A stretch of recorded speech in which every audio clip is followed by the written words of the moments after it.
बिहार एक ऐसा राज्य है जहाँ सरकारी नौकरी सिर्फ करियर नहीं है बल्कि एक इज्जत है। इसी इज्जत की तलाश में हर साल छात्र पटना की इन गलियों में आते हैं, लेकिन क्या आपने कभी सोचा है कि इन तंग गलियों में छिपे बड़े बड़े बॉर्डर्स के पीछे क्या खेल चल रहा है। आज हम बात करेंगे पटना के उस कोचिंग इकोसिस्टम की जो अपने सपनों को पंख नहीं देता है बल्कि उन्हें बेचता है। जहाँ टीचर्स नहीं बल्कि बिजनेस राज करते हैं, जहाँ आपकी सफलता की बोली लगती है और जहाँ शिक्षा के नाम पर विवादों की डिजिटल जंग लड़ाई जाती है। पटना के मुसल्लमपुर हाट, महेंद्रू और नया टोला जैसे इलाकों में 3,000 से अधिक कोचिंग संस्था चल रही है। यह छोटा मोटा ट्यूशन नहीं है बल्कि हजार करोड़ से अधिक विशाल उद्योग है। लेकिन इस चमक दमक की सच्चाई क्या है? हाल ही में जब प्रशासन ने जांच की तो पता चला कि 138 में से 124 संस्था पंजीकरण के लिए योग्य ही नहीं थे।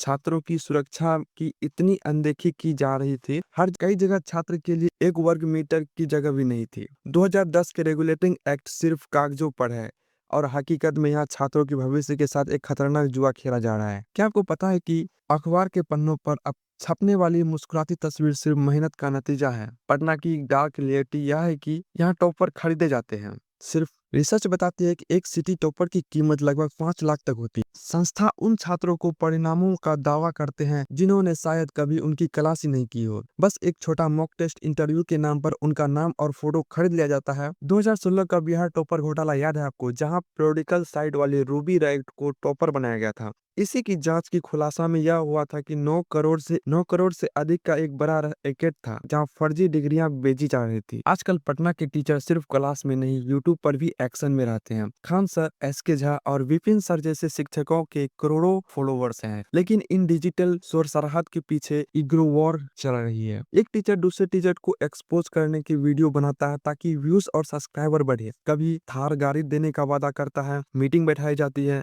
तो कभी गलत कंसेप्ट पढ़ाने पर एक दूसरे को नीचा दिखाया जाता है। इतना ही नहीं, जब परीक्षा में अनियमितता होती है तो यही शिक्षक छात्रों के गुस्से को अपनी लोकप्रियता के लिए इस्तेमाल करते हैं, जिसके कारण उन पर हिंसा भड़काने और आरोप में एफआईआर दर्ज हो चुकी है।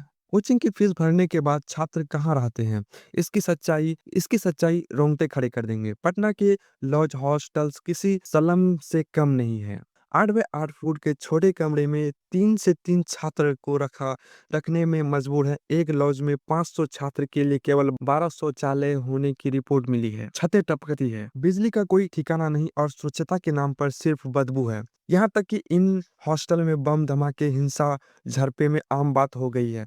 छात्र यहाँ पढ़ाई नहीं बल्कि हर दिन अपनी गरिमा के लिए संघर्ष करते हैं। यह पटना की डार्क रियलिटी है। शिक्षा यहाँ व्यापार बन गई है। शिक्षक बिजनेसमैन और छात्र सिर्फ ग्राहक है। इतना ही है। भावनात्मक कहानियां और फेक मोटिवेशन के वीडियो छात्र को शोषण किया जा रहा है। अगर आप एक छात्र है तो याद रखें, बड़े विज्ञापन और यूट्यूबर की चमक धमक के आधार पर आप संस्था ना चुने। अपनी सुरक्षा और शिक्षा की गुणवत्ता जांच खुद करें। और अगर आप सरकार हैं तो आप इन सपनों के सौदागर पर लगाम लगाना आपकी जिम्मेदारी है। शिक्षा में सोच की शक्ति देती है, रोबोट या इंटेलेक्चुअल ज़ॉम्बी बनाने के लिए नहीं। इन वीडियो को शेयर करें ताकि हर छात्र तक यह कड़वी सच्चाई पहुंच सके। जय हिंद, जय भारत। अगर वीडियो अच्छा लगा है तो एक लाइक जरूर करना।